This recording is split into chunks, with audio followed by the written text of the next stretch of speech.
Bismillahirrahmanirrahim. Assalamualaikum warahmatullahi wabarakatuh. Waalaikumsalam warahmatullahi wabarakatuh. Selamat malam semuanya. Malam, Pak. Malam, Pak. Oke, silakan yang memungkinkan on kamera dibuka kameranya karena Zoom kita akan dimulai ya. Baik, untuk memulai kegiatan kita pada kesempatan malam hari ini, mari sama-sama kita awali dengan doa terlebih dahulu. Mudah-mudahan kita senantiasa diberikan kekuatan oleh Allah Subhanahu wa taala, kemudian dimudahkan, dilancarkan segala aktivitas kita. Mari kita berdoa sesuai dengan keyakinan masing-masing. Berdoa dimulai.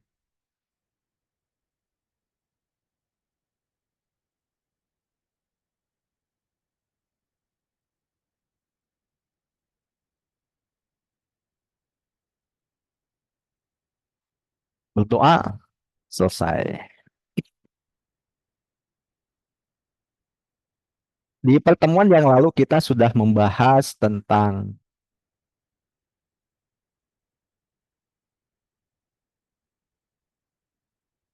IR ya, IRD dan eh, normalisasi. Nah, mungkin hari ini kita akan ya mundur ke belakang, yaitu kita akan berbicara tentang perancangan basis data. Sesungguhnya perancangan basis data ini merupakan ya sebuah ya ilmu yang berkaitan dengan bagaimana cara ya mulai dari menentukan kebutuhan pengguna dan kemudian ya melakukan ya prosesnya sampai dengan ke implementasi ya. Jadi menentukan kebutuhan pengguna, perancangan sampai dengan ke implementasi ini ada di sini semua. Nah, tentunya karena memang waktunya terbatas, yang saya sampaikan ini kan hanya sebatas teoritis. Artinya paling tidak bagi Anda sebagai ya mahasiswa yang sedang belajar tentang basis data atau konsep basis data dan pengelolaan basis data, maka paling tidak apa yang akan saya sampaikan ini mudah-mudahan ini menjadi bahan, ini menjadi dasar ya supaya nanti ya kita bisa mengembangkan materi perkuliahan kita. Harapan saya seperti itu. Dan mungkin teman-teman yang belum bergabung nanti bisa di apa namanya dikasih tahu di grup ya supaya segera join. Nah, kemudian insya Allah pertemuan kita pada malam hari ini tidak akan berlama-lama ya. Mungkin terkait dengan banyak aktivitas juga yang harus kita selesaikan. Nah, namun ya untuk mempercepat ya saya akan tampilkan slide saja ya. Nanti supaya semuanya bisa ya paling tidak nanti ya kita sama-sama bisa membaca apa yang saya tampilkan. Oke, baik. Kalau gitu saya akan mulai dari nah sini ya. Oke.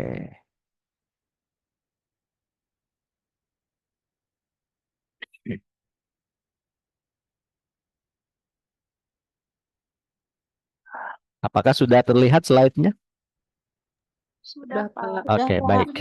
Kita akan masuk ke ya perancangan basis data. Mungkin ini sudah disampaikan pada pertemuan yang pertama tentang pengertian basis data.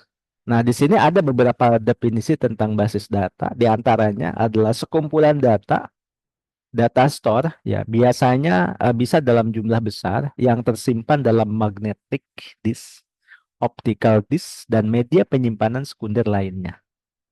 Nah, jadi si basis data ini begitu kan ya disimpannya di mana? Di media penyimpanan. Nah, tersebut tadi ya. Kemudian yang kedua, sekumpulan program-program aplikasi umum yang mengeksekusi dan memproses data secara umum. Nah, bisa hapus, cari, update, dan lain-lain. Yang selanjutnya, basis data terdiri dari data yang di-share bagi banyak user dan memungkinkan penggunaan data yang sama pada waktu bersamaan oleh banyak user. Kemudian yang lainnya adalah koleksi terpadu dari data-data yang saling berkaitan dari suatu enterprise. Misalnya basis data rumah sakit akan terdiri dari data-data seperti pasien, karyawan, dokter, perawat, dan lain-lain. Nah, ini definisi tentang basis data. Nah, paling tidak ketika kita belajar ya tentang basis data, berarti memang ada basisnya nih. Si data ini tersimpannya di mana begitu kan? Dan pengelolaannya seperti apa? Oke, baik, kita akan lanjutkan. Adapun definisi daripada perancangan basis data adalah proses untuk menentukan isi dan pengaturan data yang dibutuhkan untuk mendukung berbagai rancangan sistem. Adapun tujuan perancangannya adalah yang pertama untuk memenuhi informasi yang berisikan kebutuhan-kebutuhan user secara khusus dan aplikasi-aplikasinya. Kemudian yang kedua, untuk memudahkan pengertian struktur informasi. Yang ketiga, mendukung kebutuhan-kebutuhan pemrosesan dan beberapa proyek penampilan. Bisa respon time atau processing time-nya dan juga ya storage phase-nya. Nah, ini ya berkaitan dengan perancangannya. Nah, adapun proses perancangan basis data, kita akan mengenal 6 fase. Yang pertama, mulai dari fase pengumpulan data dan analisis. Kedua, perancangan database secara konseptual. Ketiga, pemilihan DBMS, singkatan daripada Database Management System. Perancangan database secara logik ya, atau data model mappingnya, perancangan database secara fisik, dan implementasi sistem database. Nah, jadi untuk merancang database itu, nah memang perjalanannya ya panjang. Tidak bisa langsung implementasi. Ya, kita menentukan kebutuhan penggunanya di sini dengan pengumpulan data dan analisis. Kemudian kita lakukan perancangan secara konsepnya gitu kan, baru pemilihannya, DBMS-nya seperti apa, dan seterusnya sampai dengan ke implementasi tentunya.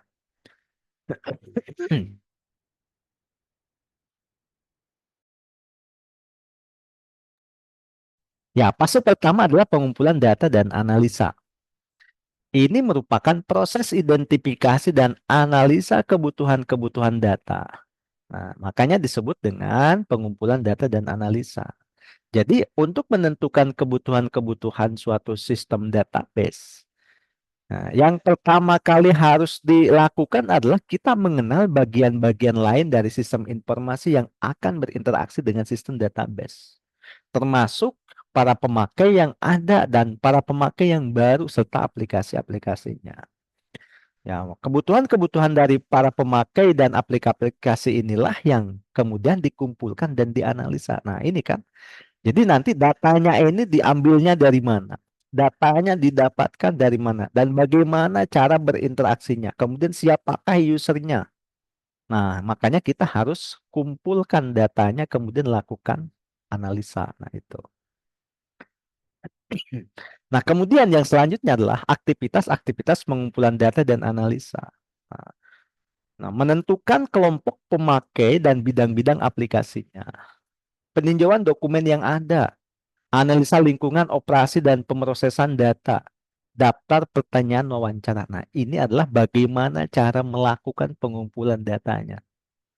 Nah, jadi memang ada aktivitas ya banyak sekali begitu kan? Itu.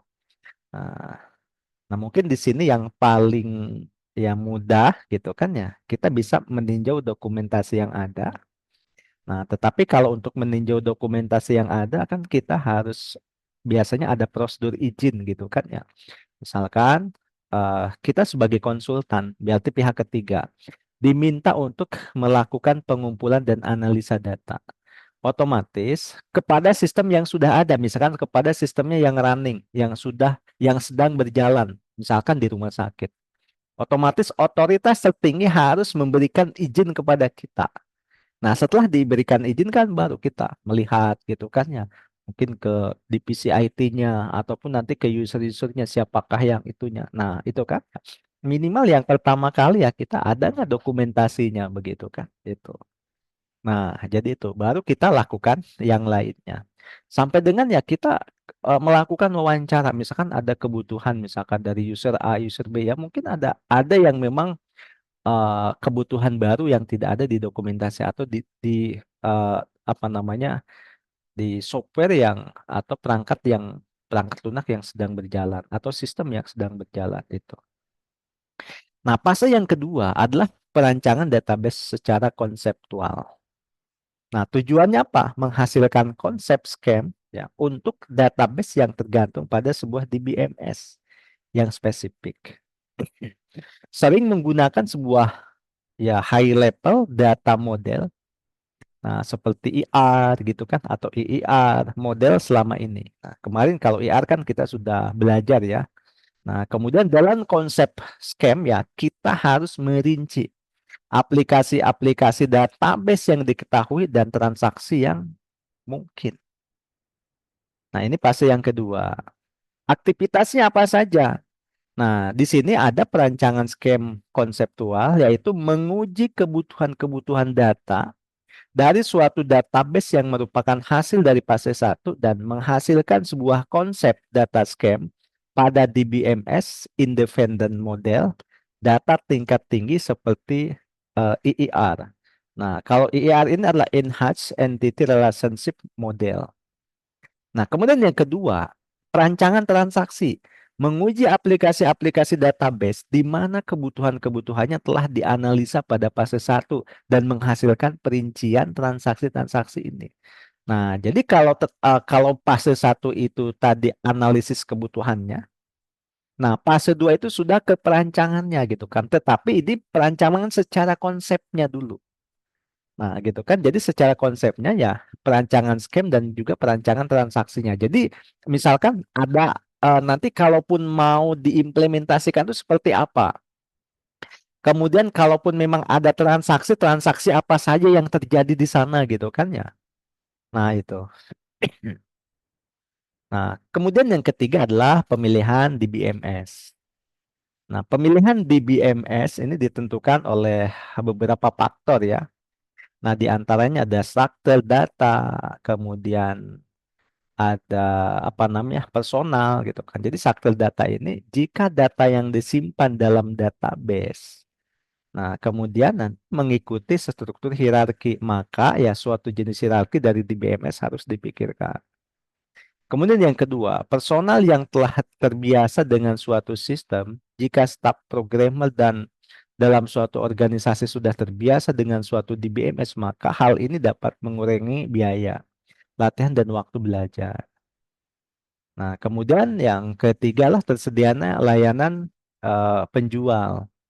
Nah, artinya keberadaan fasilitas pelayanan penjual sangat dibutuhkan untuk membantu memecahkan beberapa masalah sistem.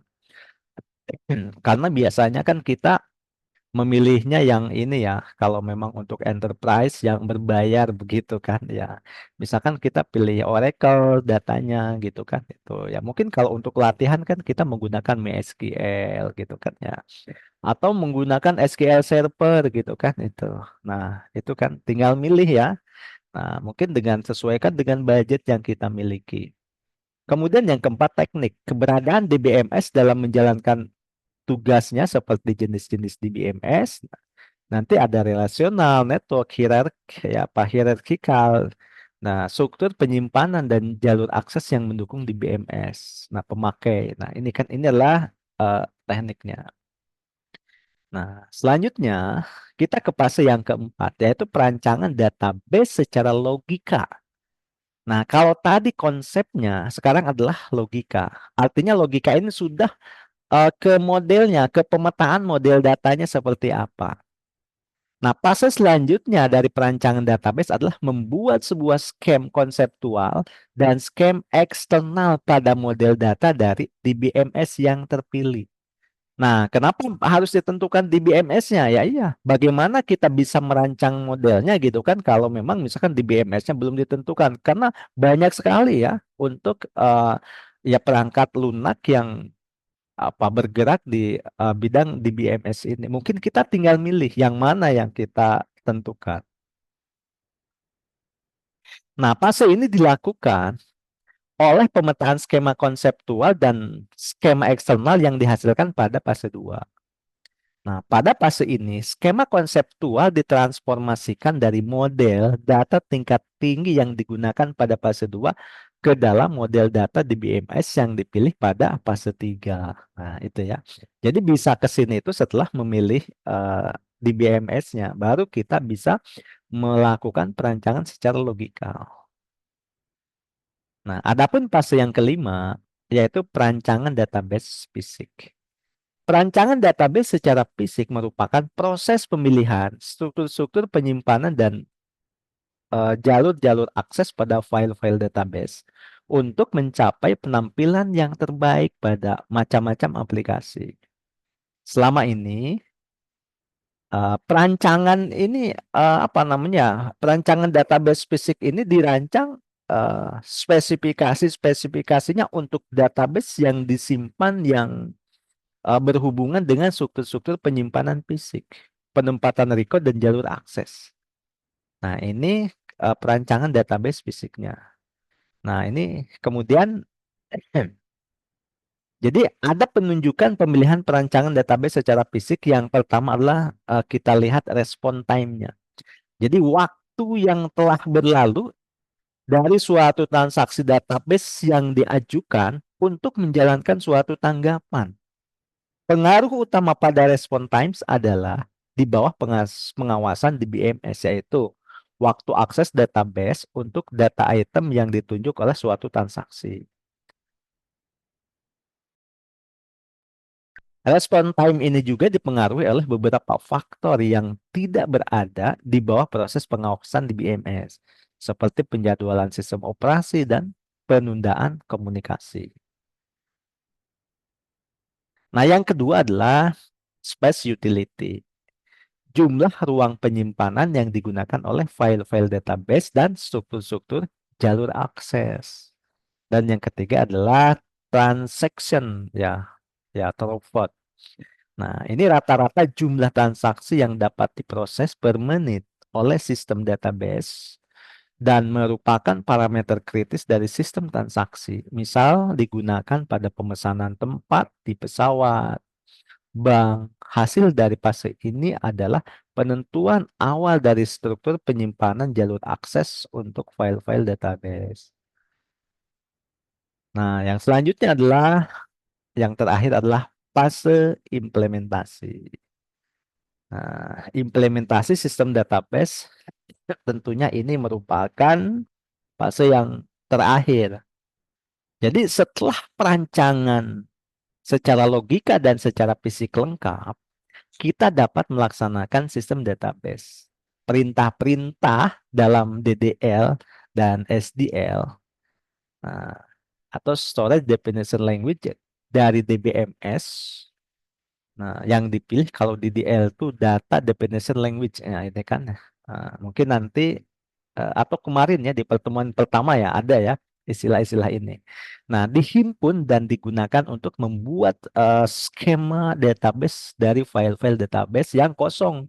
Kemudian database tersebut disatukan dengan datanya. Jika data harus dirubah dari sistem komputer sebelumnya, perubahan-perubahan yang rutin mungkin diperlukan untuk format ulang datanya yang kemudian dimasukkan ke database yang baru. Transaksi-transaksi database sekarang harus dilaksanakan oleh para programmer aplikasi. Nah, ini adalah dalam fase apa? Fase implementasi sistem database. Oke. Nah, ini ya. Baik, sampai sini kira-kira ada yang ditanyakan?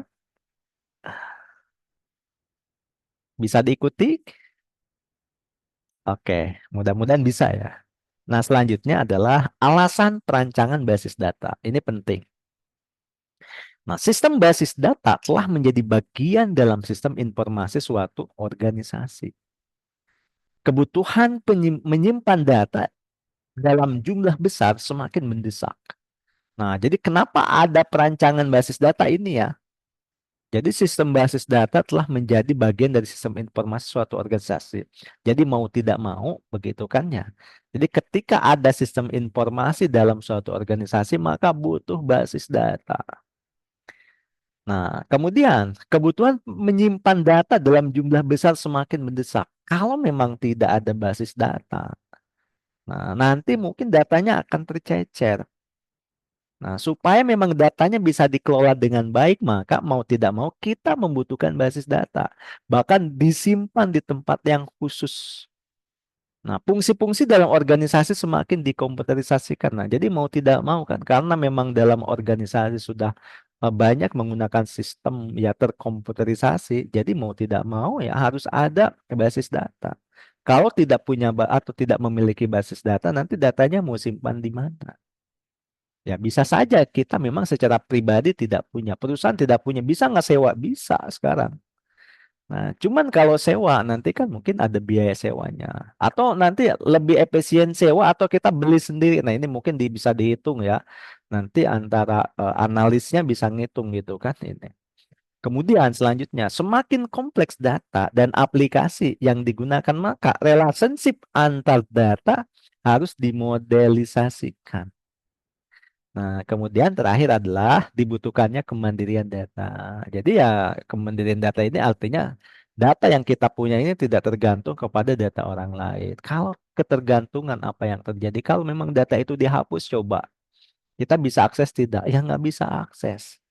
Nah itu. Tapi kalau datanya ada di server kita, dikelola oleh kita, bisa akses ya bisa gitu kan itu. Nah, jadi seperti itu. Nah, di sini ada perbedaan perancangan berdasarkan pendekatan sistem. Jadi yang pertama ada modelnya OOAD. Nah, yang kedua adalah SAD gitu kan. OOAD itu apa? Object Oriented Analysis dan Design. Nah, jadi ini diimplementasikan menggunakan modelnya adalah UML. Nah, biasanya menggunakan UML karena metode UML digunakan untuk pemrograman berbasis objek atau berorientasi objek. Nah, metode objek banyak digunakan dalam pengembangan perangkat lunak. Nah, sekarang udah banyaknya menggunakan ini ya, ya OOP, Object Oriented Program. Nah, kalau ininya gitu kan ya, model perancangan yang namanya adalah OOAD. Nah, ada juga Structure Analysis dan Design. Ini merupakan pendekatan formal untuk memecahkan masalah dalam aktivitas bisnis menjadi bagian-bagian kecil yang dapat diatur dan berhubungan untuk kemudian dapat disatukan kembali menjadi satu kesatuan yang dapat dipergunakan untuk memecahkan masalah. Berorientasi kepada teknik yang digunakan untuk perancangan dan menulis program secara jelas dan konsisten. Nah, selanjutnya apa sih perbedaan perancangan berdasarkan pendekatan sistem? Nah, tadi ya, kalau memang OOAD, berarti kan di sini berbasis objek. Karena memang berbasis objek, maka nanti di sana ada encapsulation, ada inheritance, ada polymorphism. Encapsulation ini apa? Data dan prosedur atau fungsi dikemas bersama-sama dalam suatu objek sehingga prosedur atau fungsi lain dari luar tidak dapat mengaksesnya. Nah, ini adalah encapsulation. Ada juga inheritance. Objek akan mewarisi data atau atribut dan metode dari induknya langsung. Atribut dan metode dari objek induk akan diturunkan kepada anak objek. Demikian seterusnya. Kalau polymerism yaitu konsep yang menyatakan bahwa sesuatu yang sama dapat mempunyai bentuk dan perilaku yang berbeda. Nah, sementara dengan SAT yaitu bisa menggunakan ini. Bisa menggunakan DFD data flow diagram. Nah, data flow diagram ya. Nanti misalkan ada DFD level 1, level 2 dan ya seterusnya gitu kan ini. Nah, tergantung ya. Sejauh mana apa namanya pengembangannya dan kedalamannya. Nah, itu. Nah, jadi kalau kalau DFD ini dia digunakan untuk menggambar suatu sistem yang telah ada atau sistem baru yang akan dikembangkan secara logika tanpa mempertimbangkan lingkungan fisik di mana data tersebut mengalir. Nah, jadi tidak tidak ini ya, ini baru juga logik gitu kan ya, modelnya gitu kan, nah, tidak mempertimbangkan fisiknya itu. Nah, misalkan apakah disimpan di hard disk, di kartu, di microfile, ya itu tidak disebutkan itu. Oke. Nah, selanjutnya, nah ini ya, masih yang tadi ya, bahwa tools ya perancangan, analisis dan desain. Nah, jadi ya, yang pertama ini gitu kan, kalau yang OOAD itu berarti pendekatannya berorientasi objek ya. Karena pendekatan berorientasi objek, maka menggunakan apa? Metodenya UML. UML. Nah, ini adalah toolsnya namanya UML. Kemudian yang kedua, nah, yang saat kita bisa menggunakan DFD, Data Flow Diagram, atau juga menggunakan ERD. Nah, ERD itu Entitas Relationship Diagram. Oke ya. Nanti kalau di dalam UML kan bisa banyak sekali gitu kan. Oke, nanti mungkin Anda akan belajar di mata kuliah rekayasa perangkat lunak. Jadi tidak akan di sini ya. Nanti Anda akan belajar selanjutnya untuk lebih jauhnya, lebih jelasnya tentang ini adalah di mata kuliah rekayasa perangkat lunak. Mungkin di sini saya hanya memperkenalkan namanya saja, tapi bagaimana prosesnya kita akan belajar di mata kuliah berikutnya. Jangan khawatir ya, pokoknya Anda eh, yang rajin belajarnya, kemudian ya apa namanya, mudah-mudahan semuanya bisa ya terselesaikan dengan baik, harapannya seperti itu. Oke, baik ya, selanjutnya adalah oke, Cing J. Yang mana nih? Selanjutnya habis. Oke, kira-kira sampai sini ada yang ditanyakan? Mudah-mudahan tidak ada ya. Nah, ya. Nah, jadi intinya ya, untuk merancang database itu kan ada metodenya gitu kan. Ada pendekatan-pendekatannya. Oh, ternyata tadi kita sudah apa namanya, banyak sekali pendekatan-pendekatannya. Bahkan ada berapa langkah? Ada 6 langkah ya tadi. Iya, ini luar biasa ya. Mudah-mudahan 6 langkah ini semuanya bisa begitu kan. Dari tahap pengumpulan data dan analisis, kemudian tahapan perancangan data secara konseptual, kemudian tahap pemilihan DBMS-nya, kemudian tahap perancangan eh, basis data secara logika, begitu kan ya. Kemudian ada tahap apalagi perancangan basis data secara fisik, dan terakhir adalah tahapan implementasinya. Nah, itu kan jadi ada 6 tahapan tadi ya itu. Oke, baik ya. Itu ya sebagai kesimpulan yang dapat saya sampaikan. Baik, sampai sini ada yang ditanyakan? Tidak Silah ada, Pak. ya. Gimana Yustika? Tidak ada? Tidak ada, Pak. Oh, Tidak tidak ada. adanya cepat sekali nih. Itu Asa kenapa itu hidungnya? Lagi pilek, Pak. Oh, lagi pilek. Oh, emang harus gitu tah kalau lagi pilek. Niat banget nih. Mampet, Pak, hidungnya. Oh, mampet. Ya, ya. Oke, mungkin sama ya, beberapa waktu yang lalu saya juga demikian, tapi sekarang pindah nih jadinya ke ini ya, pindah ke bawah. Oke, mudah-mudahan teman-teman yang ada di sini semuanya tetap semangat ya. Oke, kalau gitu mungkin silakan yang memungkinkan kita open kamera ya. Ya, ini sebagai apa, bukti kehadiran kita, saya akan apa namanya, lakukan tangkapan layar. Oke, tangkapan layar. Nah, ini kayaknya ada yang sambil tiduran nih, ketahuan. Gitu kan. Mana Dina? Dina Amparan Sajadah. Pintar, Pak. Nah, emang lagi ngapain, Din? Tadinya ambil jilbab, Pak. Oke, ngambil jilbab. Berarti tadi nggak pakai jilbab ya, ketahuan nih, gitu kan? Ya, oke ya. Saya hitung sampai berapa? Sampai 3 nanti. Hitungan ketiga ditahan.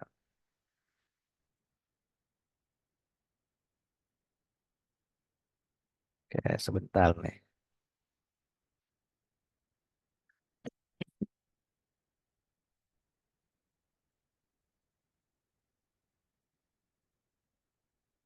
Oke, baik ya. Saya hitung. Ya, siap. Satu, lihat kamera. Boleh senyum. Dua, tiga. Oke deh. Wah, ini. Sekarang gaya bebas. Kayak lagi ya. Gaya bebas gimana gaya bebasnya? Nah, ini saya nggak bisa gaya bebas nih, ini guys. Kurang canggih nih komputernya. Ya, satu, dua. Oke deh.